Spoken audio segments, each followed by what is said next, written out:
तो श्रीलंका में भी कुछ ऐसी ही सूरत हाल है। कल ही गवर्नमेंट ने नया बजट अनाउंस किया है श्रीलंका में, और यहाँ काफ़ी लोगों का उस पे काफ़ी ज़्यादा हद तक क्रिटिसिज़्म है।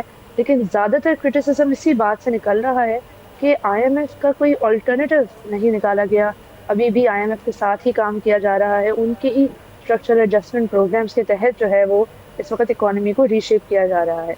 लेकिन श्रीलंका में यहाँ मेरी काफ़ी जो है वो सिविल सोसाइटी के लोगों से भी बात हुई है, सहाफ़ियों से भी बात हुई है, राइटर्स, रिसर्चर्स, काफ़ी लोगों से बात हुई है, और उनका यही कहना है कि जिस तरीके से हम गुर्बत को तस्वुर करते हैं साउथ एशिया में, इन जो बाकी ममालिक में करते हैं जहाँ लेफ्टिस्ट गवर्नमेंट नहीं होती, तो वहाँ कुछ मुख्तलिफ हालात होते हैं। हुँ। पाकिस्तान और इंडिया में या बांग्लादेश में भी जब हालात ख़राब होते हैं तो बहुत ही ख़राब होते हैं, और लोगों के पास कुछ भी एवेन्यू नहीं होता किसी भी किस्म की फैसिलिटीज़ को अवेल करने का।